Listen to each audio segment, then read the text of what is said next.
सुंदर फल हैं। कोई कैसे कह सकता है कि ये ग्रहण करने के योग्य नहीं है?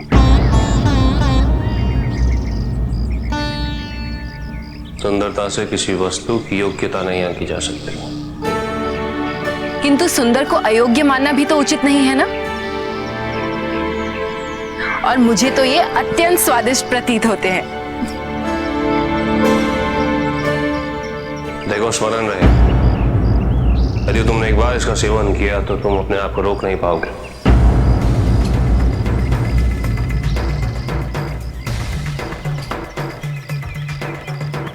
और शीघ्र तुम्हें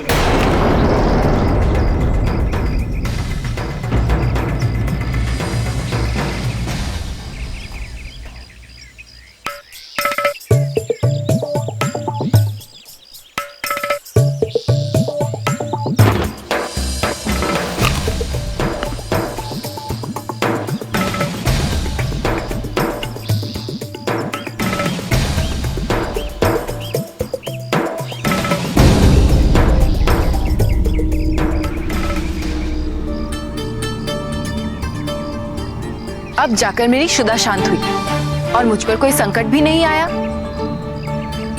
आत्मनिर्भर हूं मैं। इसी प्रकार ना मार्ग भी स्वयं ढूंढ लूंगी। देखो, अति अच्छी नहीं है। मैंने तुम्हें सचेत किया था कि इसे ग्रहण ना करो। किसी भी सुंदर वस्तु को अयोग्य मान लेना एक मानसिक विकृति है। वो तुम्हारी सब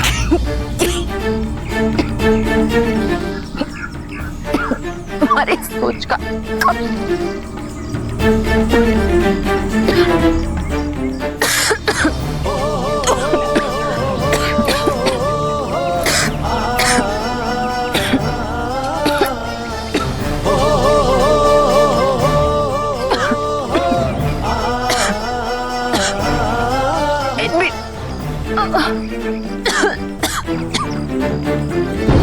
मैंने औषधि से विष को निष्प्रभाव कर दिया है।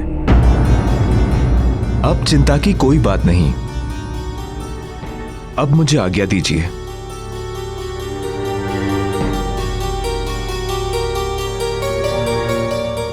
वैद्यराज जी। जी।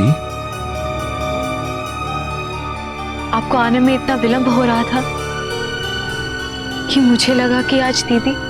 मुझे तो किसी ने सूचित ही नहीं किया।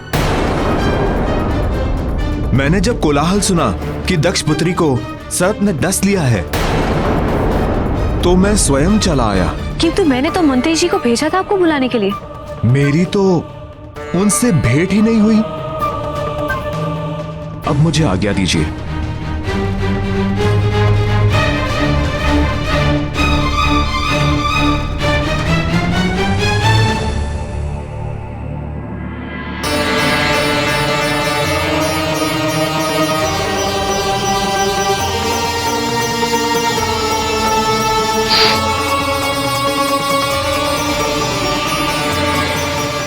मेरा संदेह उचित है,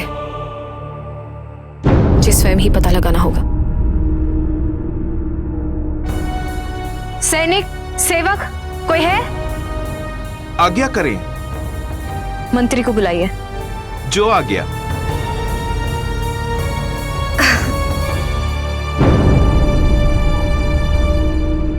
दीदी।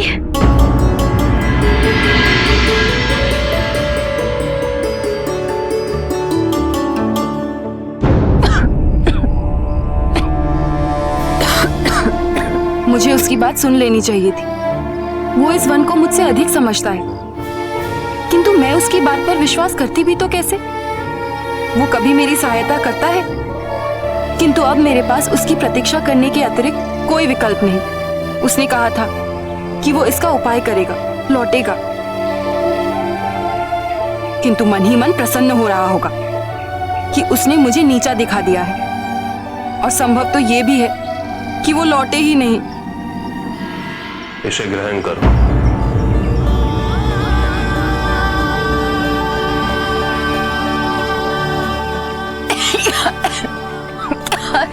औषधि है, संभवतः इससे तुम्हारा उपचार हो जाएगा। औषधि चाहिए या मैं?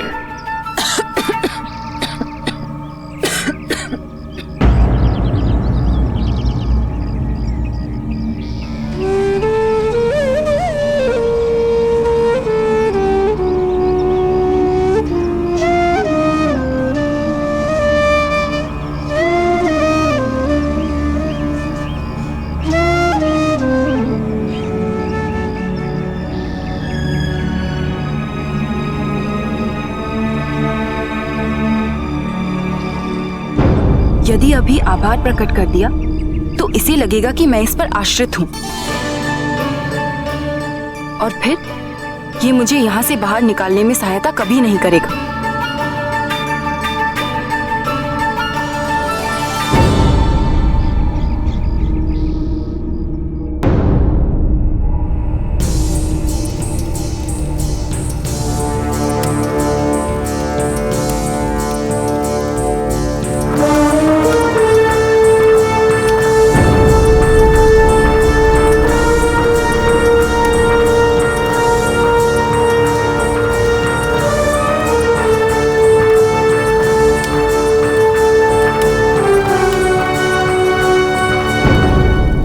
चिंता का कारण?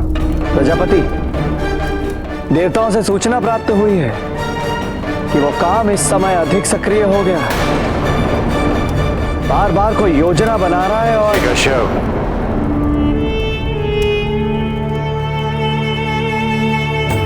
काम मेरी चिंता नहीं है। मैंने नियम संहिता की रचना की है और उसका उल्लंघन करने वाले के साथ कैसे न्याय किया जाए ये मैं भली भांत जानता हूं। किंतु इस समय मेरी प्राथमिकता मेरी पुत्रियों की सुरक्षा और सकुशलता है। प्रजापति, ऋषि भृगु वहां पहुंच चुके हैं और शीघ्र ही स्थिति से अवगत कराने हेतु संदेश भेजेंगे। वहीं दूसरी ओर ऋषि अंगिरा का संदेश वाहक सूचित करके गया है कि दक्ष पुत्रियां अभी तक वहां नहीं पहुंची हैं। संभवतः कोई समस्या उत्पन्न हुई होगी जिस कारण। संभवतः नहीं, निश्चित रूप से कुछ अनर्थ हुआ है जिसका मुझे भय था। मैंने सदैव सती को उत्तर दिशा में जाने से रोका है।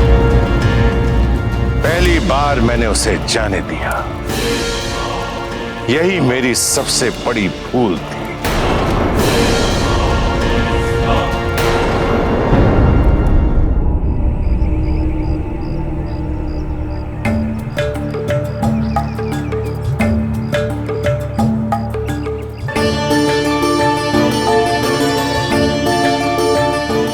मैं यहाँ पूरब की ओर हूँ तो मुझे पश्चिम की ओर जाना चाहिए, किंतु नहीं, वो पुल तो उत्तर की ओर था और वो वृक्ष जहां मैं उस दिन। नहीं, मुझे दक्षिण की ओर प्रस्थान करना चाहिए।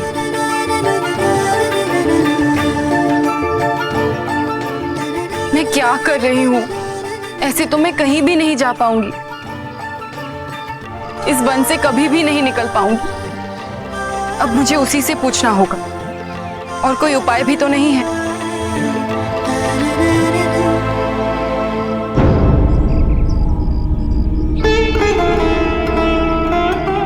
सुनो, तुम अभी तक यही हो? जा रही हूं, केवल अपनी दिशा निर्धारित कर रही थी। जो भूल पहले कर चुकी हूं उसे दोहराकर एक और दिन व्यर्थ नहीं करना चाहती थी। मैंने सोच लिया है कि मुझे कैसे यहां से बाहर निकलना है, किंतु तुम चिंता ना करो, मैं दिशा के बारे में तुमसे कुछ नहीं पूछूंगी, क्योंकि मुझे ऐसा प्रतीत होता है कि तुम्हें स्वयं ये बोध नहीं है कि तुम किस दिशा की ओर बैठे हो। पता है? नहीं ना? मैं जानती थी।